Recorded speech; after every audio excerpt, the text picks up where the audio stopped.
Life passes by so quickly, and it's important to make every moment count. But I've been guilty lately of being so overly committed to cramming every experience that I can into my already busy schedule that I find myself being unable to actually be present in the moment and process what I'm experiencing. That has to change. There's a word in the Psalms, Selah, which means pause and reflect. Nicole and I want to spend less time on our phones, less time stressing about World War III or inflation or elections, and more time soaking in the incredible beauty on our doorstep here in South Africa. In an effort to make our overlanding rig a little bit more livable in rough weather conditions, we've recently switched our canopy and hardshell rooftop tent for a canopy camper, which essentially combines those things into a single modular compartment. But with this change comes a lot of unknowns, as we essentially end up with a blank canvas as far as interior storage goes and have to rethink where everything needs to go before designing and building some drawers and cupboards. We also have new wiring, a new compressor, new tables, new routines, and a dog that has to travel and sleep with us. And with a 3-week trip to the Kalahari coming up this winter, we're running out of time to figure it all out. We need to do a shakedown trip. We've planned an 8-day, 3,250 kilometer journey through Western South Africa, intentionally avoiding tar roads, visiting new places, and in hindsight, probably biting off way more than we could chew. We probably should have gone on a smaller shakedown trip before the shakedown trip, but hey, sometimes you just have to jump in the deep end and learn to swim. In this episode, we'll be covering the first 3 days of our adventure. A long drive up to Bloemfontein, where I have a shooting competition I need to attend, and then a cruise along the back roads towards one of our favorite camp spots in the Northern Cape. Probably the most boring leg of our tour on paper, but as you'll see if you keep watching, there's always something new to learn, and we'll be discovering secrets deep beneath the ground, settlements lost in time, and a story of human achievement. Okay, well, it's just gone 3:30 in the morning, and we're in the final stages of just putting the last little bits and pieces in the canopy here and getting going.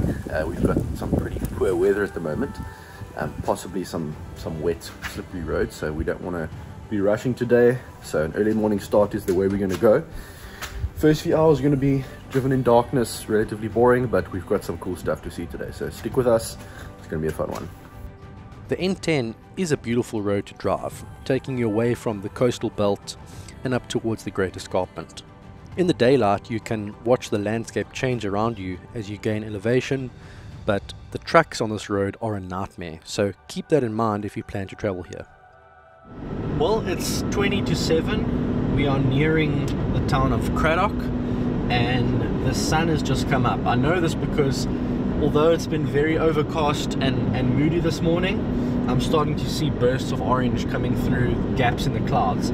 It's actually quite pretty, but we're making good time. When we come to Cradock, we're going to be getting off the N10 and heading towards the towns of Hofmeyer and Steynsburg on a much quieter road, which will be a nice change. And yeah, we're going to stop once we get that side and stretch our legs and maybe make some more coffee.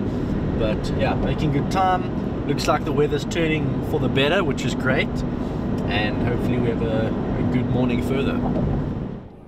At Cradock, we leave the N10 and hop onto the R390 towards Hofmeyer, a narrower road but one without trucks, which puts a big smile on our faces. Exciting is not a word that I'd use to describe the towns of Hofmeyer and Steynsburg, but there's a very specific reason that we've taken the R390, and it has nothing to do with what lies in plain sight. I'm standing out here on the beautiful East Cape Karoo Plateau, about 1,600 meters or a mile above sea level, just north of the town of Steynsburg. This is one of my favorite places to actually drive through when coming from the coast up towards sort of Bloemfontein. There's very little traffic, it's very tranquil and just beautiful vast open spaces. But the reason that I wanted to come through this way today is not because of what we can see above the ground, but actually because of something that's directly below me a few hundred meters underground. One of the best kept secrets of South African history, in my opinion. In the 1960s, not far north of here, the massive Karoo Dam was built. It was a big infrastructure project to not only generate hydroelectricity, but also to better control the water in the Orange River for irrigation purposes and for supplying water, drinkable water, to different places. But when that dam was built, the people in charge saw the potential for a lot more. The Eastern Cape, south of the Karoo Dam, is a very dry area where there's not a lot of opportunities for farming. And they saw the opportunity to actually use water from a Karoo Dam to pump down, or to allow it to flow down into the Eastern Cape for agricultural purposes, and to supply extra water for Port Elizabeth, drinking water when needed. But this is going to be a huge undertaking because the Orange River catchment area and the other catchment areas in the Eastern Cape are separated by these highlands here, which, you know, there's absolutely no water flowing between the Orange River Basin and this area, which meant that a tunnel had to be dug. The construction of the Orange Fish River Tunnel began in the 1960s and saw over 80 kilometers of continuous underground tunnel being built, up to 380 meters deep. Just to put in perspective how crazy that is, the Channel Tunnel that was built between England and France in the 90s is 50 kilometers long and about 75 kilometers deep. Now this, 80 kilometers plus long, I think it's about 83 k's long, and 380 meters at its deepest. So needless to say, it's a massive feat of engineering. And in order to achieve this, the government actually had to build 3 towns to house the workers that were going to work out here. The first being Oviston on the Karoo Dam, where the water's actually pumped out of the Orange River. Oviston is an acronym or an abbreviation for Oranje Vistunnel, Oviston. So that's where the name comes from. I only learned that quite recently. And just north of us here, we've got Midshaft, which is the shaft that had to be dug down directly in the middle of the tunnel. And then at the bottom, we've got another town called Teebus, where the tunnel actually flows out. Behind me here are 2 very iconic little Karoo koppies that kind of stand out from the rest of the mountains here. They're called Koffiebus and Teebus, which roughly translates to like a coffee pot and a teapot. And it's at the base of those 2 koppies where the little town of Teebus was built as one of the 3 towns that serviced the construction of the tunnel. Now the tunnel actually exits here at Teebus into the Teebus Spruit, from where it flows into the Great Fish River. I traced the actual route of the tunnel on Guide GPS all the way from Oviston in the north to Teebus in the south, and this gives us an elevation profile showing us the altitude of the terrain above the tunnel. Assuming that the tunnel is a gradual slope from the inlet to the outlet, this would be what it would look like, with the deepest point being around 54 kilometers in, where the terrain sits 344 meters higher than the elevation of the Karoo Dam and 430 meters above the outlet point at Teebus. The tunnel is about 6 meters in diameter. It's a cylindrical tunnel, and the way they did it was they built a couple shafts going down near these 3 towns, and then they actually lowered down boring machines which drilled into the rock, placed explosives, blasted the rock, and then they would truck it out on rails and then lift it out of the shafts. And if you look closely around this road, which was also built along the tunnel, the R390 I think it is, there's massive mounds which just almost look like little man-made hills. And that's just the rock that was dug up that got deposited on these mounds. There's one probably a kilometer behind me there that I can see. I'm very familiar with the Fish River, having grown up close to it and seen how important it is to the farming industry in the area. I've also done some whitewater rafting on the Fish River before, but I was quite surprised to learn that the water from the Gariep actually leaves the Fish River near Somerset East and is diverted once again. Just north of Somerset East, the water leaves the Great Fish in a large canal and passes beneath the mountains in the 6.4 kilometer long Cookhouse Tunnel before joining the Small Fish River and then being diverted again along the Schoenmakers Canal, where it eventually reaches the Darlington Dam. The Darlington Dam then flows into the Sundays River, which feeds the citrus farms at Kirkwood and Addo, and while the main Sundays River empties out into the sea at Colchester, the recently completed Noordgedacht water scheme actually takes some water to Port Elizabeth, where it is purified and fed into our municipal water supply. That's pretty crazy if you ask me. It's beautiful out here, but we've got places to be, so let's hop back in the bakkie. Let's head north. We'll go to Midshaft and see what the abandoned town looks like, and then we'll probably stop for a little bit of a brunch break in the little town of Oviston. If you look at Guy GPS, which shows the tunnel, you can see that it runs directly beneath the R390 for much of the way. Here is some footage of the R390 being built, presumably for the main purpose of servicing the tunnel construction, and this is us driving on the R390 towards our next point of interest. Just off the main road, now closed off to the public with a fence, and still lined with rows of trees, lies the forgotten town of Midshaft.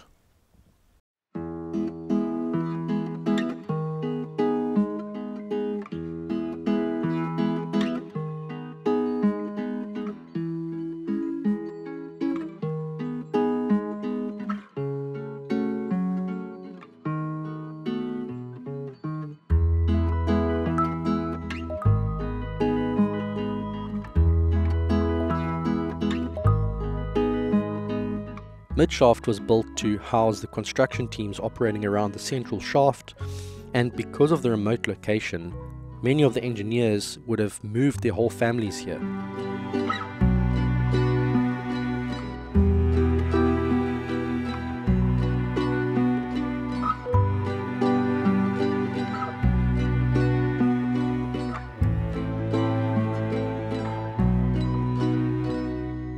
The government built swimming pools, tennis courts, anything they could to create a sense of normality out here in the middle of nowhere.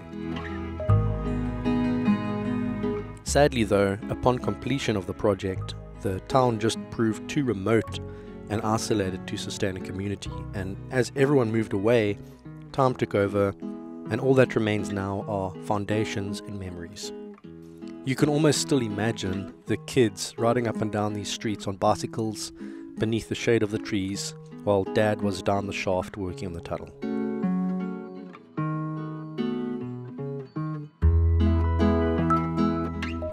Just north of Midshaft, the road snakes down the Valkrans Pass, while the tunnel keeps a straight line deep beneath the mountains and the valley. Here's a clip of the Valkrans Pass during its construction. And a little further north, we finally get to the start of the tunnel at Oviston.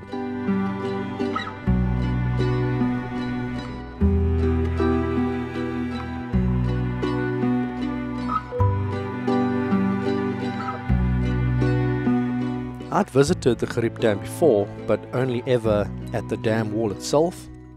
The inlet is quite something to see up close. It's hard to describe the scale of it unless you see it in person. Of course, we're only seeing part of it here as the rest is below water, but here's some footage of the inlet's construction before the river was dammed up. This clip must have been filmed shortly after the dam began to fill up. There's actually a number of different inlet areas at different heights, so they can control, depending on the actual water level, they can control what water they want to take. The reason for that is sometimes the water at the bottom can have too much sediment in it, and they want the cleanest water possible. So yeah, very cool. It's much bigger in person than it looks like in pictures. If you look at that little building on top there, you can see the scale of it. But yeah, that water's pumped up, and then that's where the aqueduct begins and finishes all the way 83 kilometers that way. That's enough exploring for one day. The rain is coming down and we need to get to Bloemfontein so I can take some time to zero my rifle before the competition tomorrow. We do get to pass over the Karoo Dam wall, which is always a highlight on this drive, but I can't say many good things about the rest of the drive. As soon as you enter the Free State and hop on the N1, everything becomes very flat and boring, and once again you have to deal with all the trucks moving between Joburg and Cape Town. That's cameras off for now.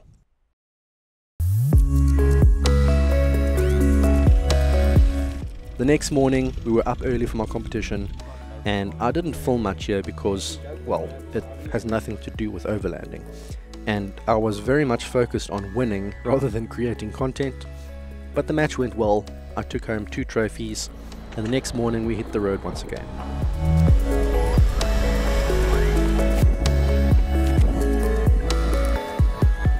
Well, the last 2 days have flown by.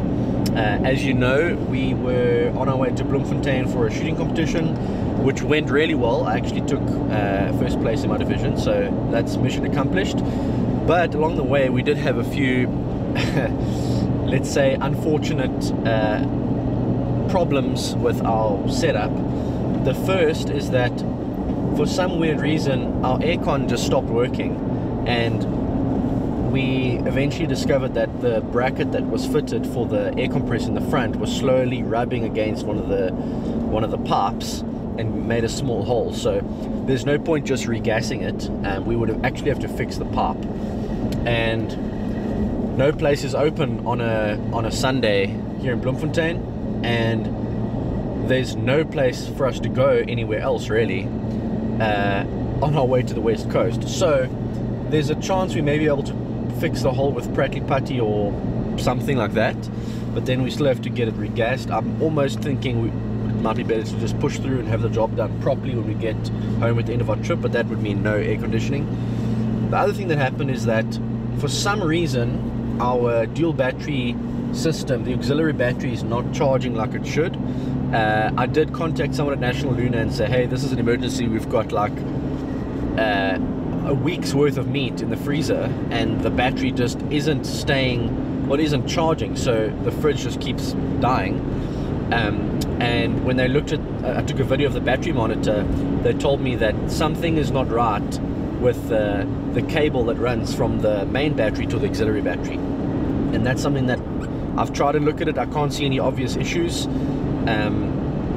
and it's not something that I can just fix overnight. It's something that I would have to look through very carefully, and I don't really know a lot about how that stuff works. But we do have a plan.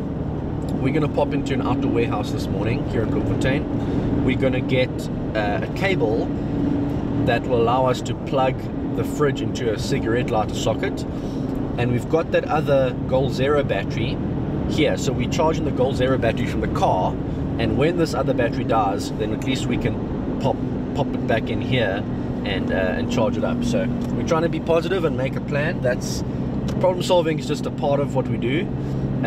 But yeah, next stop, outdoor warehouse, and let's see if we can solve some issues. We managed to find an outdoor warehouse in Bloem that has a solar panel and some cables in stock, and with this rough backup plan figured out, we hit the open road, turning off the N1 and onto the N8 towards Kimberley. Our original plan was to visit Kimberley and to talk about the history of the big hole, but the weather was horrendous, and we also realized that we probably wouldn't be able to take Huxley along to the museum anyway, so we changed our route a bit, deciding to take the back road through Koffiefontein, Lackhoff and De Aar, and this turns out to be 100% the correct decision. We make 1 or 2 stops next to the sunflower fields, which was probably Nicole's highlight of the drive, before we see the sign for our next turn off and take a left.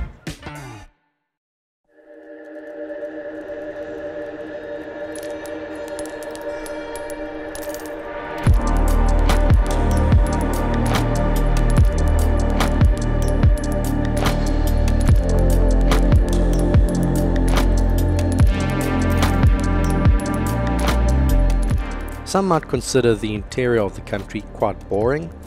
It's pretty flat, there aren't many prominent features, but there's something about just driving through an area for the first time that makes me come alive. When you just look at a map, you see a straight road through a featureless area, and you assume this would just be part of the journey from A to B, a necessary inconvenience.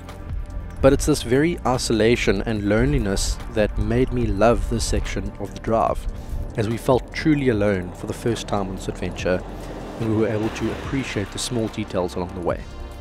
The creaky wind pumps against the moody sky, the tortoises making the journey across the road, and the smell of rain on the tarmac.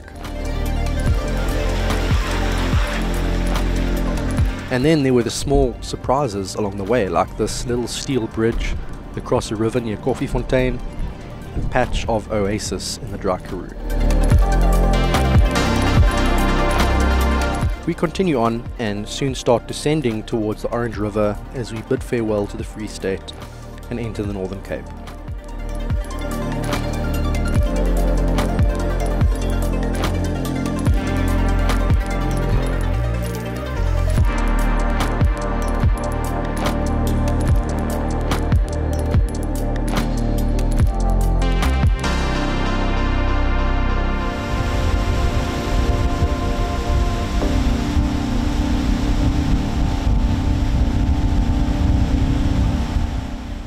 Well, it's pretty windy, so hopefully you can hear me, but we're on a beautiful steel bridge here overlooking the Orange River, and we are just downriver from a dam called the Van der Kloof Dam, which sits very close to the Gerib Dam just downriver. Earlier in this video you saw the Gerib Dam and the Fish River Tunnel and all of that. The Van der Kloof Dam fulfills a similar role in that it dams up water and allows canals to run to all the farms around this area. So if you look on Google Earth here or any satellite map, you can see like all these circles from all the pivots in the area. A lot of food gets produced here. That's the beauty of the Orange River. It sustains this part of the country, but it also creates recreational joy for people like us who love to travel. If you follow this river for hundreds of kilometers, you get to all the wonderful places we camped along the Namakwa Eco Trail and all of that. So yeah, Orange River, it's like a vein of life running through South Africa. Absolutely love this place, but we're going to be saying goodbye to it now as we head further south towards our campsite for tonight. Now in the Northern Cape, we hook a left towards Pietersville and join up with the R48, which will take us towards De Aar. From the road we can just see the Van der Kloof Dam wall in the distance. This part of the country is very sparsely populated and fairly impoverished, with not much of an economy to speak of. The drive though is lovely, with no traffic and vast expanses all around us. This trip will be a test for Huxley, who has never been in a car for this many hours at a time, but he's handling it like a champ so far, and we're happy to see that our fuel economy has not suffered at all with the canopy camper fitted. There's no noticeable difference really from our previous setup, which is great. Good boy.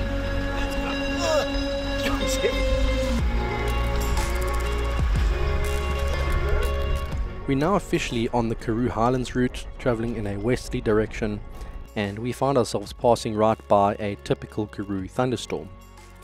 These thunderstorms are not rare, but based on the amount of water flooding the fields around us, we may have just witnessed a big one. As quickly as it appeared, the storm vanishes and a jet blue sky bursts through. Just in time for us to pull into our camp spot for the night, Soutpoort.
Well, it's been quite a few years, I think, since we've actually been here at Soutpoort, but it's really good to be back with the new rig.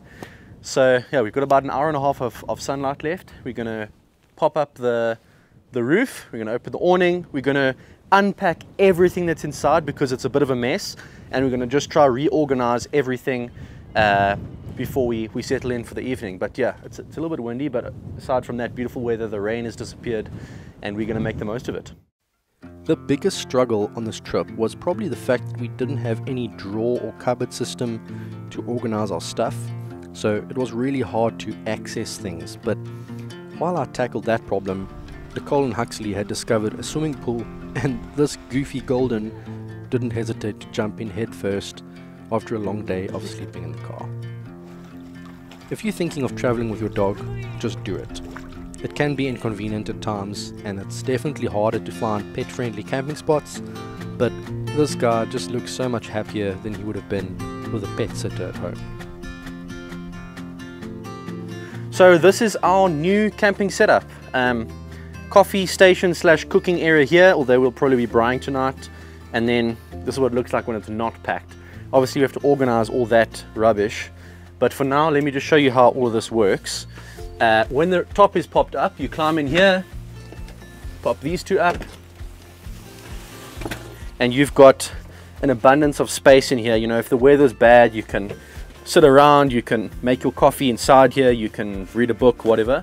But then we've also got the bed up here, so when you're ready to go to sleep, you just pull this guy down, and then pass this to me. This becomes your sleeping area, so you can leave your bedding up here. Got an electric blanket under here that we can plug in if we need to, and that's our bed space. Got windows, got everything we need, got pockets, got chargers in here. We can plug in our phones. There's a USB-C and USB cable, plus a little stalk light for reading, which is cool. But most of the time this just sits up there, and that gives us plenty of space in here to do our thing.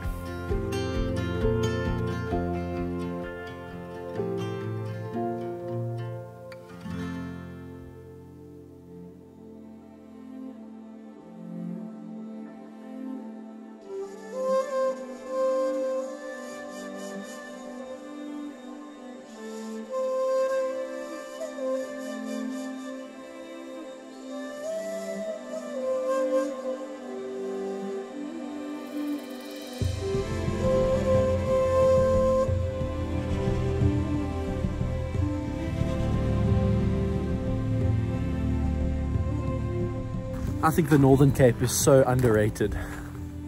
This is one of my favorite spots. It's very simple, but there's just something about the isolation. Like on the road on the way here, I think for the last 45 minutes we didn't pass a single car, didn't see a single car, didn't see a single person. I absolutely love this. The colors, just look at the colors behind me there in the clouds.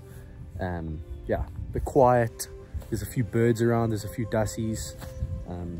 Huxley can run around, we don't have to worry about him. Yeah, it's just amazing. So that's our little camp for the evening, and our views. It just simply does not get better than this.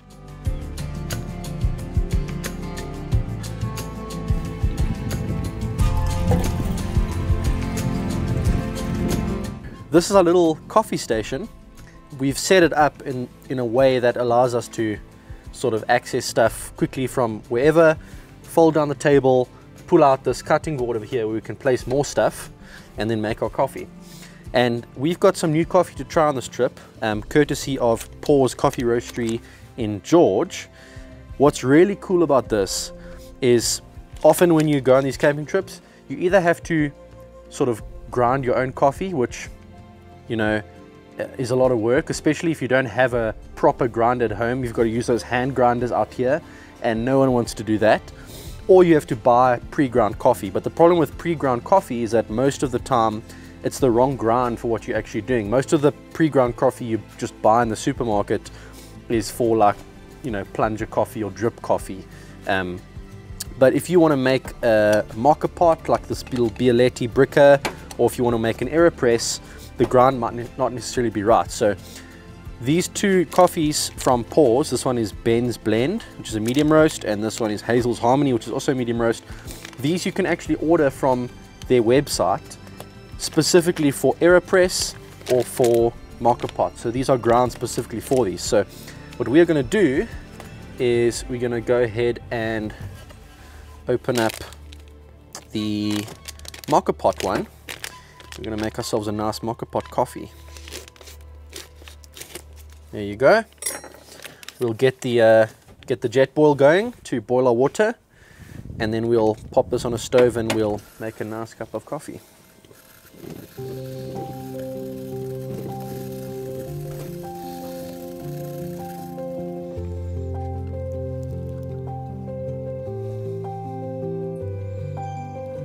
While Nicole is finishing up with the coffee, I start preparing the meat for the braai. We've got a very straightforward dinner tonight: pork rashers and boerewors.